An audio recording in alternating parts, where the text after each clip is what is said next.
I hope everyone's doing okay. In this video I'm going to walk through the behind the scenes of Big Cook Little Cook, how I got the opportunity and how it was to shoot a drone production during COVID. So it was quite a bad experience for a lot of people, COVID, and there weren't really much you could shoot during that time because everything was locked down. And basically I was just going on a quick walk during some of my days when I didn't really have much to do. And then I saw some quite unique forest locations, and it's actually Wombwell Woods where it was filmed, and Wombwell Woods is only about 10-minute walk from where I live, so it was just quite amazing that COVID gave me the opportunity to be able to go on a walk and go somewhere I'd never been before, even though it was on my doorstep. And I got practicing with FPV droning and just capturing normal drone shots, and it was a really cool experience. And from going on these walks, I just captured an archive of different drone footage and just experimenting, having fun. I was building up a database of companies to contact, and then I just contacted a company, and then the company got back in touch and said, we would like to use this footage on Big Cook Little Cook, and it was just a surreal experience. And obviously I said yes and negotiated it out. And then it was ended up being on TV. This program as well, it was really cool because when I was a child, I remember watching it, and it was really fun. And yeah, I liked watching CBeebies and everything to do with that when I was younger. One of my tips for getting footage for a TV show or anything like that is to go back and shoot it at different times. For example, I went back when it was snowing and got different types of shots, and all these shots were going to be edited, and then Ben was going to put on a spoon flying across different countries and locations, which was really cool. So just revisit at different times and get different lighting. I think the main hurdle that a lot of people face is getting on that first production that they want to work on, and because if you're contacting someone about a job, they'll say, what have you worked on before? And there's a lot of working for free in this industry, and I really don't like it. This production just proved that you can just buy a drone, get your certification, and then just go out shooting footage and then send it to companies, and then from there you can get work and just get going, really. One of my main tips of filming drone footage is shoot a variety, because when I submitted the footage to the company, I must have submitted 100 clips, and obviously they could pick the best 5 clips altogether. And these were all clips that I shot during lockdown. I shot some footage in the Peak District as well, but most of the production was filmed near Wombwell Woods.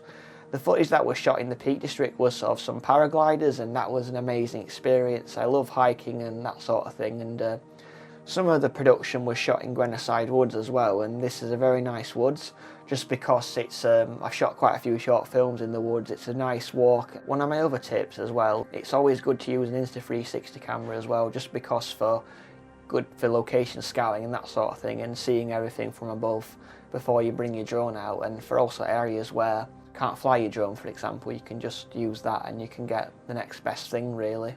In this video I'm also going to go into the paperwork side and what I did for this production, just because if anyone wants to start getting into drone work, it's always good to have the appropriate paperwork and risk assessments and all those filled in, because that helps you to look more professional when pitching for a company. So this will be included in this video, there'll be an annotation, or it'll be included in another video on top of this. This production was shot on mainly the Mavic 2, Mavic 3, and also I used some FPV drones as well, just because you could get that surreal FPV first person flying shot for Ben, you know, for his point of view when he's flying, and just a variety of different drones in general, just to get lots of different shots. When I was filming this production, there was quite a lot of crashes.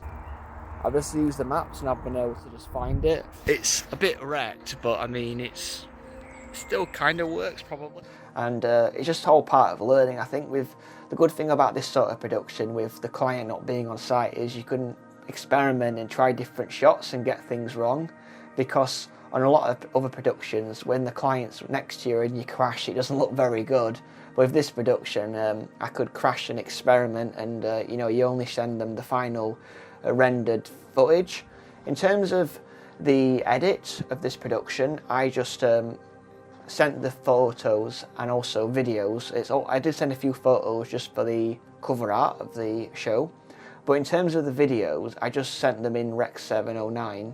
Rec 709 is basically standard colour space, so that it doesn't look flat in terms of log, where it's just so flat and it's ungraded.